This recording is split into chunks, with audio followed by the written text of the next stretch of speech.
রবীন্দ্রনগর গতকাল যেখানে রণক্ষেত্রে চেহারা নিয়েছিল, আজকে সকালে কার্যত থমথমে পরিস্থিতি। 163 ধারা সেখানে জারি করা হয়েছে। ছবি দেখাচ্ছে আপনাদের, দোকানপাট একেবারে বন্ধ, রাস্তাঘাট শুনশান। ইতিমধ্যে এই ঘটনায় 41 জনকে গ্রেপ্তার করেছে পুলিশ। 7টি এফআইআর দায়ের করা হয়েছে। এলাকাতে পুলিশের টহলদারি চলছে।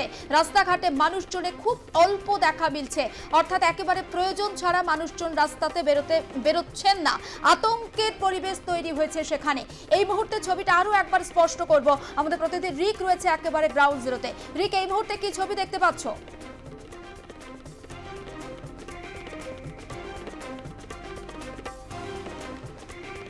অবশ্যই কথা বলার চেষ্টা করব আমাদের প্রতিনিধির সঙ্গে, তবে তার আগে আজকে সকালের মহেশতলার ছবি আমরা আপনাদের সামনে তুলে ধরছি। সেখানে বিশাল পুলিশ বাহিনী মোতায়েন করা হয়েছে। পুলিশের তরফ থেকে রুট মার্চ চলছে। এলাকার বাসিন্দাদেরকে বোঝানো হচ্ছে যে সমস্ত সেন্টার থেকে গতকাল আক্রমণের ঘটনা ঘটেছিল, মুহুর্মুহু ইট বৃষ্টি কার্যত পুলিশকে লক্ষ্য করে ধেয়ে এসেছিল, সেই সমস্ত সেন্টার বা পকেটগুলিতে পুলিশের তল্লাশি চলছে। এই মুহূর্তে ছবিটা আরো একবার স্পষ্ট করবে রিক রয়েছে একেবারে গ্রাউন্ড জিরোয়। রিক, এই মুহূর্তে রবীন্দ্রনগরের কি ছবি?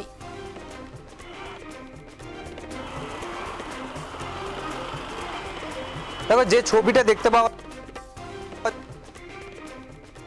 রণক্ষেত্রে পরিণত হয়েছিল দুপুরের পর থেকে, সেই জায়গা কিন্তু একেবারে থমথম। কালকে কিন্তু গোটা রাতভর এই জায়গা কিন্তু দেখতে পাওয়া গেছে একেবারে নিস্তব্ধ। এখনো পর্যন্ত পুলিশের টহলদারি গোটা এলাকা জুড়ে, গোটা এলাকায় 163 জারি করা হয়েছে। পুলিশের টহলদারি, কোথাও জমায়েত হতে দেওয়া হচ্ছে না।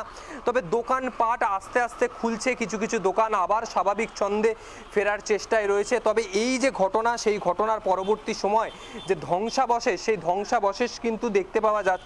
এবং এই যে ছবিটা আসছে, যদি ছবিটা দেখানো যায়, যে জানলার কাঁচ, দোকানের উপরে জানলার কাঁচ কিন্তু একেবারে ভেঙে গিয়েছে, ভেঙে গুঁড়িয়ে দেওয়া হয়েছে, সেই ছবিও কিন্তু উঠে আসছে। শুধু এই একটা জায়গা নয়, একাধিক জায়গা থেকে কিন্তু ঠিক এই রকমেরই ছবি উঠে আসছে, যেখানে এই রকম দোকানপাট ভাঙচুর, রাস্তার উপর বাইক জ্বালানো গেছে।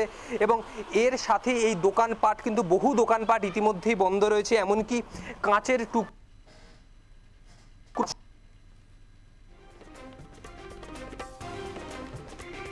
অবশ্যই কথা বলার চেষ্টা করব আমাদের প্রতিনিধির সঙ্গে। তবে গতকাল তাণ্ডবের পর আজকে কিন্তু তার ছাপ এখনো পর্যন্ত স্পষ্ট।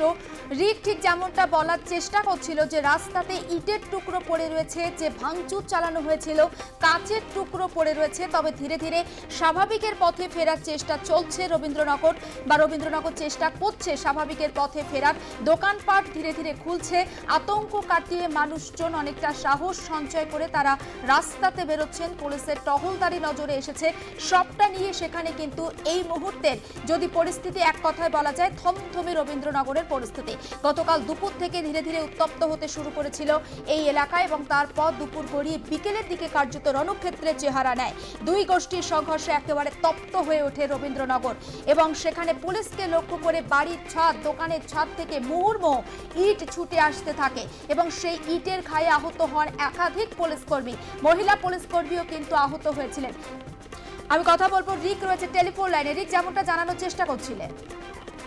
তবে একদমই সকাল থেকে কার্যত থমথমে পরিবেশ বলা যায়। একাধিক জায়গায় কিন্তু এই পুলিশের টহলদারি এখনো চলছে। কিছু কিছু জায়গায় পকেট করে, যেখানে জমায়েতের আশঙ্কা রয়েছে বা জমায়েত হতে পারে, সেখানে কিন্তু পুলিশের অস্থায়ী চেকপোস্ট বানানো হয়েছে ওপরে ত্রিপল দিয়ে, যাতে কোনো রকম আবার যদি এইরকম রণক্ষেত্রের পরিস্থিতি সৃষ্টি হয় বা আবার যদি এইরকম পরিস্থিতি সৃষ্টি হয়, যত দ্রুত সম্ভব যাতে পরিস্থিতি সামাল দেওয়া যায়।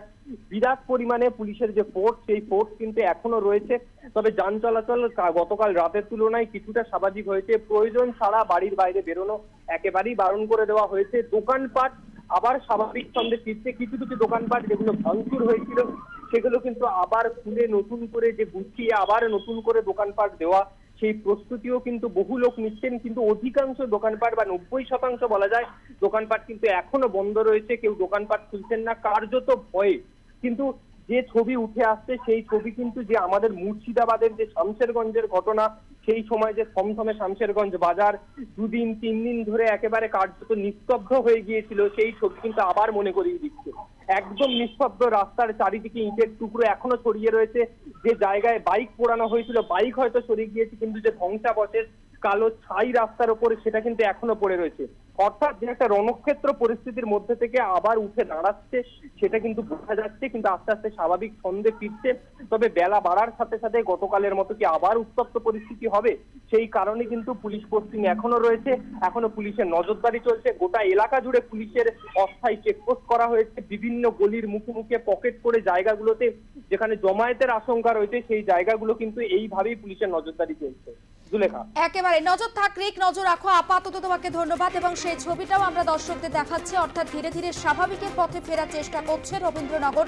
পুলিশের উপস্থিতি রয়েছে নতুন করে, যাতে কোনোভাবে অশান্তির পরিস্থিতি তৈরি না হয় সজাগ দৃষ্টি রয়েছে পুলিশ প্রশাসনের তরফ থেকে।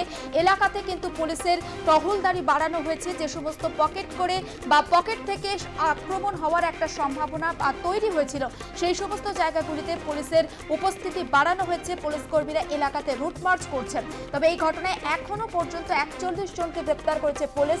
7টি এফআইআর দায়ের হয়েছে। দোকানপাট একেবারে বন্ধ, অঘোষিত বন্ধ বলা যেতে পারে রবীন্দ্রনগর সংলগ্ন এলাকাতে। গতকাল যেখানে একেবারে ধুন্ধুমার পরিস্থিতি তৈরি হয়েছিল, আজ ধীরে ধীরে কিছুটা হলেও স্বাভাবিকের পথে কিন্তু রবীন্দ্রনগর।